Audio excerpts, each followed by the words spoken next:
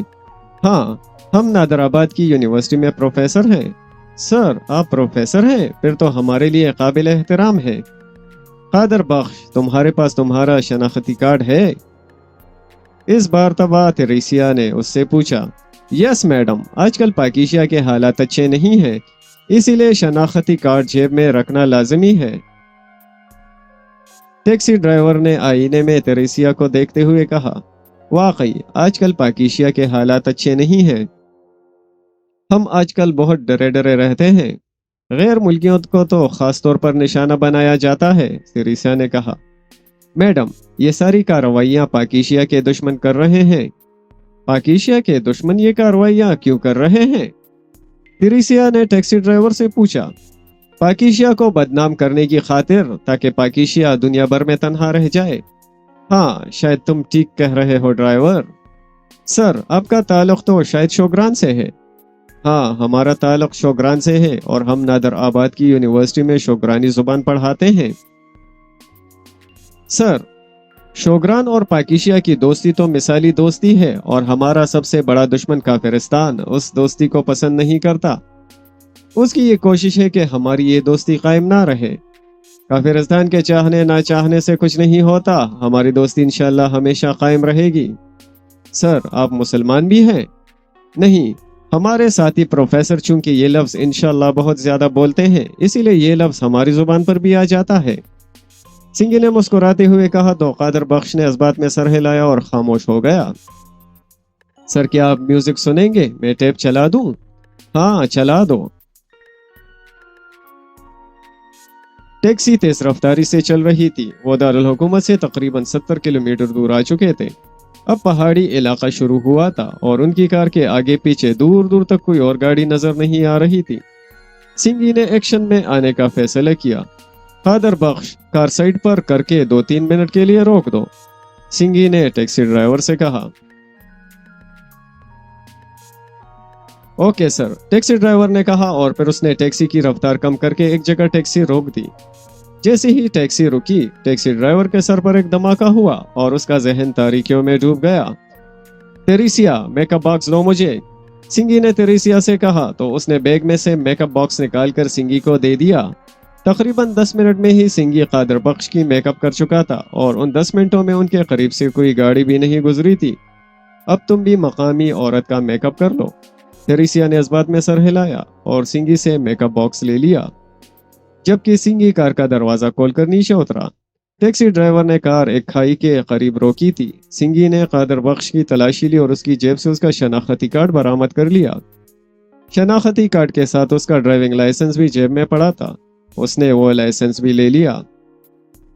ان دو چیزوں کے علاوہ قادر بخش کی جیب میں مقامی کرنسی بھی تھی۔ سنگی نے ان چیزوں کو اپنی جیب میں منتقل کیا اور پھر اس نے قادر بخش کو کور سے باہر کھینچ لیا۔ اگلے ہی لمحے اس نے قادر بخش کو کھائی میں گرا دیا۔ اسے یقین تھا کہ سینکڑوں فٹ گہرائی میں گرنے کے بعد کسی کو بھی قادر بخش کے بارے میں معلوم نہ ہو سکے گا کہ وہ کہاں گیا۔ قادر بخش کو کھائی میں گرانے کے بعد سنگی تریسیا کی طرف متوجہ ہوا، جو ابھی تک میک اپ کرنے میں مصروف تھی۔ سنگی ڈرائیونگ سیٹ پر بیٹھ گیا۔ چند منٹوں میں تریسیا بھی میک اپ سے فارغ ہو گئی۔ اس نے میک اپ باکس بند کیا تو سنگی نے اس کی طرف دیکھا اور پھر مطمئن انداز میں سر ہلا دیا۔ اس کے بعد اس نے ٹیکسی سٹارٹ کی اور کار آگے بڑھا دی۔ ایک کشادہ جگہ پہنچ کر اس نے ٹیکسی واپس موڑ دی اور پھر وہ واپس دارالحکومت کی طرف بڑھنے لگے۔ تقریباً پون گھنٹہ بعد وہ دارالحکومت میں پہنچے۔ میرے خیال میں ہمیں اس ٹیکسی سے جان چھڑانی چاہیے، تریسیا نے سنگی سے کہا۔ سنگی نے اس بات میں سر ہلایا اور پھر اس نے ایک فٹ پاتھ کے قریب ہی ٹیکسی روک لی۔ وہ دونوں ٹیکسی سے نیچے اتر کر آگے بڑھنے لگے۔ وہاں کئی لوگ آ جا رہے تھے لیکن کسی نے ان پر توجہ نہ دی، سبھی اپنے اپنے خیالوں میں مگن تھے۔ سنگی نے قادر بخش کا شناختی کارڈ دیکھا۔ شناختی کارڈ پر قادر بخش کا ایڈریس نورپور لکھا ہوا تھا اور سنگی جانتا تھا کہ نورپور دارالحکومت سے تقریباً 50 کلومیٹر دور ایک گاؤں کا نام ہے۔ اس شناختی کارڈ سے وہ مطمئن تھے۔ اس کے ذریعے وہ ایک کوٹھی کرائے پر حاصل کر سکتے تھے اور کار بھی خرید سکتے تھے۔ اب انہیں پراپرٹی ڈیلر کی تلاش تھی۔ تقریباً آدھا گھنٹہ پیدل چلنے کے بعد دارالحکومت کے ایچ بلاک میں پہنچ گئے اور یہاں انہیں ایک پراپرٹی ڈیلر کا آفس بھی نظر آیا۔ وہ مطمئن انداز میں چلتے ہوئے پراپرٹی ڈیلر کے آفس میں داخل ہوئے۔ پراپرٹی ڈیلر ایک ادھیڑ عمر شخص تھا جس نے اپنی کرسی سے اٹھ کر ان کا استقبال کیا اور انہیں صوفے پر بیٹھنے کے لیے کہا۔ جب وہ صوفے پر بیٹھ چکے تو اس نے ان کے آمد کا مقصد پوچھا۔ میرا نام قادر بخش ہے اور یہ میری بیگم۔ ہم نورپور سے آئے ہیں۔ نورپور میں ہمارا اچھا خاصا رقبہ ہے۔ سنگی نے اپنا اور تریسیا کا تعارف کراتے ہوئے کہا۔ ماشاءاللہ ملک صاحب، میں آپ کی کیا خدمت کر سکتا ہوں؟ بابا، ہم نے یہاں ایک کالج میں اپنے بیٹے کو داخل کرانا ہے، لیکن ہم اسے کالج کے ہاسٹل میں نہیں رکھنا چاہتے۔ ہاسٹل میں بچے عموماً خراب ہو جاتے ہیں۔ ہم چاہتے ہیں کہ ہم یہاں کوئی کوٹھی لے کر اسے ملازمین کے ساتھ اس کوٹھی میں ٹھہرائیں تاکہ ہم خود بھی ہفتہ ڈیڑھ ہفتے میں یہاں چکر لگا لیا کریں۔ سنگی نے مقامی لب و لہجے میں بات کرتے ہوئے کہا۔ ملک صاحب، کوٹیاں بہت ہیں، اپنے کوٹھی خریدنی ہے یا کرائے پر حاصل کرنی ہے؟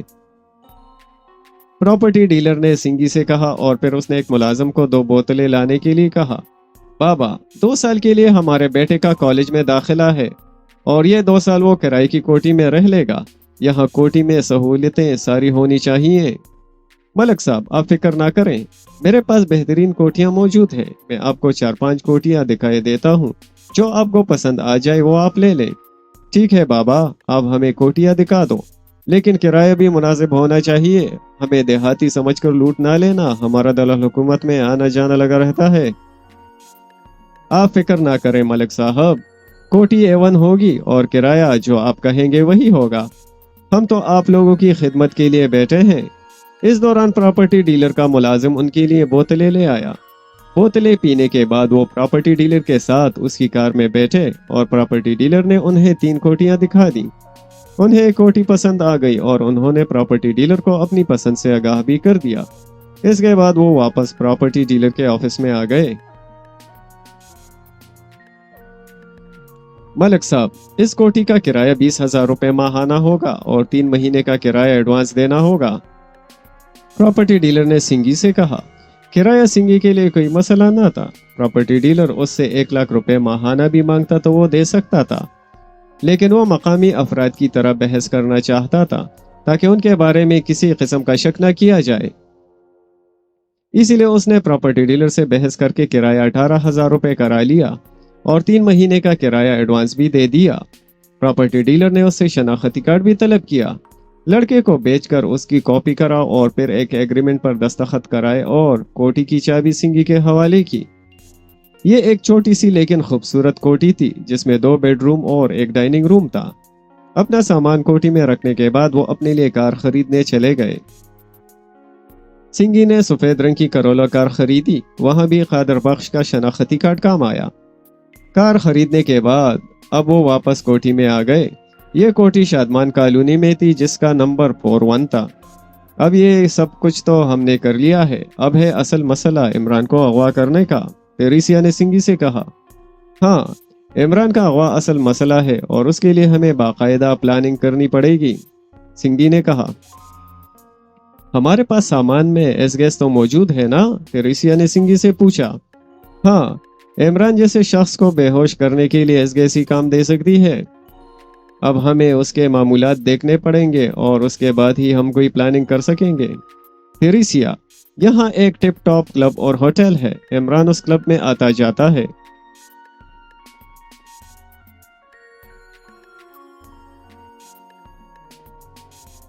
سنگی نے کہا۔ ہاں، گراؤنڈ فلور پر ہوٹل کا ہال ہے اور 20 منٹ میں کلب ہے، جبکہ 4 منزلیں رہائشی کمروں کی ہیں اور یہ کلب عمران کا پسندیدہ ہے، تیریسیا نے سنگی سے کہا۔ میرا خیال ہے کہ ہمیں اس کلب میں ہی کارروائی کرنی چاہیے، اس کے فلیٹ میں اس کے خلاف کوئی کارروائی کرنا مشکل ہوگا، سنگی نے کہا۔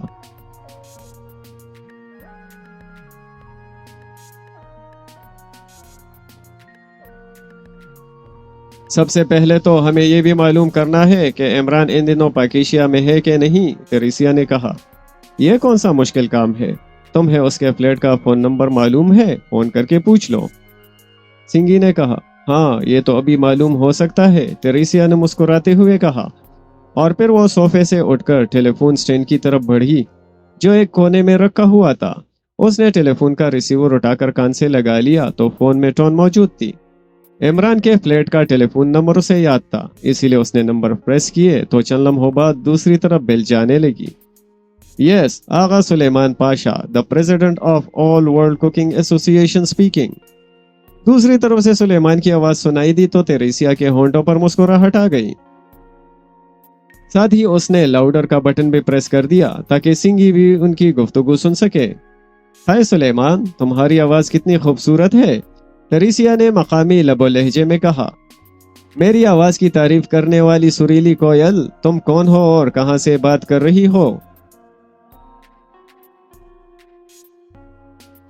میں تمہارے بہت قریب ہوں، اتنے قریب کہ تم مجھے اپنے دل کی دھڑکنوں میں محسوس کر سکتے ہو۔ صرف محسوس کرنے سے دل کی بے چینی دور نہیں ہوگی، تم میری آنکھوں کے سامنے آؤ تاکہ میری آنکھوں کو ٹھنڈک اور دل کو سکون محسوس ہو۔ مجھے تمہارے قریب آنے پر کوئی اعتراض نہیں، مجھے تو تمہارے مالک سے ڈر لگتا ہے جس کی رگوں میں چنگیزی خون دوڑ رہا ہے، کہیں ایسا نہ ہو کہ یہ چنگیزی خون جوش میں آ کر میرا مرڈر کر دے۔ صاحب کی فکر نہ کرو، صاحب آج فلیٹ پر نہیں آئے گا۔ آج صاحب کہاں چلا گیا ہے جو فلیٹ پر نہیں آئے گا؟ میرا صاحب ایک آوارہ اور بیکار انسان ہے، اس وقت نہ جانے کہاں آوارہ گردی کر رہا ہوگا۔ کچھ دیر پہلے صاحب کا فون آیا تھا اور کہہ رہے تھے کہ وہ آج فلیٹ پر نہیں آ سکیں گے۔ پھر تو نکاح کرنے کا بہت ہی اچھا موقع ہے سلیمان پیارے، تم فوراً ہی کسی مولوی اور 2-3 گواہوں کو بلا لو۔ میں ابھی آتی ہوں، ہم ابھی نکاح کر کے آج ہی نئی زندگی شروع کر دیں گے۔ تمہارا شکریہ میرے سپنوں کی رانی، نکاح کے لیے چوارے لیتی آنا۔ جو تمہارا حکم میرے سرتاج، میں چواروں کی بوری لیتی آؤں گی۔ اوکے، گڈ بائے، تریسیا نے مسکراتے ہوئے کہا اور اس کے ساتھ ہی اس نے ریسیور بھی کریڈل پر رکھ دیا۔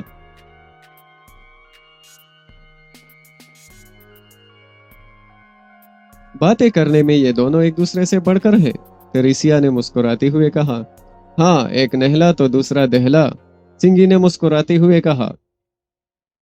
یہ تو معلوم ہو گیا کہ عمران دارالحکومت میں ہے، اب اسے کہاں تلاش کیا جائے؟ اس کی تلاش کا کام ٹپ ٹاپ کلب سے ہی کرتے ہیں، کیا خبر قسمت ہمارا ساتھ دے اور عمران ہمیں آج ہی نظر آ جائے۔ ہاں، 2-3 دن اسے ہوٹلوں اور کلبوں میں ہی تلاش کرتے ہیں، اگر ان 2-3 دنوں میں وہ ہمیں نہ ملا تو پھر اس کے فلیٹ کا رخ کریں گے۔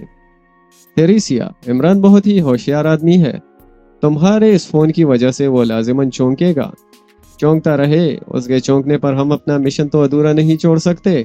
ہیڈ کوارٹر کا حکم ہے کہ ہم نے علی عمران کو اغوا کرنا ہے، سو ہم نے ہر حال میں ہیڈ کوارٹر کے اس حکم پر عمل کرنا ہے، تیریسیا نے کہا۔ اوکے، اب ڈنر کا وقت ہو رہا ہے، ہم ٹپ ٹاپ میں کھانا کھائیں گے اور عمران کو بھی تلاش کرنے کی کوشش کریں گے، سنگی نے اٹھتے ہوئے کہا تو تیریسیا بھی کھڑی ہو گئی۔ تم نے گیس پسٹل اٹھا لیا ہے؟ تیریسیا نے دروازے کی طرف بڑھتے ہوئے سنگی سے پوچھا۔ ہاں، ضرورت کا تمام سامان میری جیبوں میں پہنچ چکا ہے، سنگی نے تیریسیا سے کہا۔ پھر چند ہی منٹوں کے بعد ان کی کار ٹپ ٹاپ کلب کی طرف بڑھ رہی تھی۔ Tip top hotel and club international دارالحکومت کا مشہور کلب تھا اور سنگی اور تیریسیا جانتے تھے کہ یہ کلب عمران کے پسندیدہ کلبوں میں سے ہے۔ سنگی اور تیریسیا کئی مرتبہ پاکیشیا آ چکے تھے، اسی لیے دارالحکومت کے راستوں سے وہ اچھی طرح واقف تھے۔ سنگی کو کار ڈرائیو کرتے ہوئے کوئی مشکل پیش نہیں آ رہی تھی۔ مناسب رفتار سے کار چلاتے ہوئے وہ 20 منٹ میں ہی ٹپ ٹاپ کلب پہنچ گئے۔ کلب کی پرانی عمارت کا اب نام و نشان نہیں تھا، پرانی عمارت کی جگہ اب نئی اور جدید عمارت نظر آ رہی تھی۔ کلب کے داخلی دروازے کے اوپر کلب کا بہت بڑا سائن بورڈ لگا تھا جو بہت ہی خوبصورت تھا اور اس وقت روشنیوں میں ڈوبا ہوا تھا۔ کلب میں داخل ہونے کے بعد ان کی کار پارکنگ کی طرف بڑھی، پارکنگ بھی اب بہت کشادہ ہو چکی تھی۔ سنگی کار کو پارک کر ہی رہا تھا کہ اس کی نظر پارکنگ کی دوسری طرف پڑی اور وہ بری طرح چونک پڑا۔ اسے چونکتے دیکھ کر تیریسیا نے اس کی نظروں کا تعاقب کیا تو وہ بھی چونکی اور پھر اس کے چہرے پر خوشی کے تاثرات پھیل گئے کیونکہ اس نے سرخ رنگ کی سپورٹس کار سے عمران کو نیچے اترتے دیکھ لیا تھا۔ عمران میں معمولی سی تبدیلی بھی نہیں آئی تھی، وہی چمکتی ہوئی آنکھیں اور معصوم سا چہرہ۔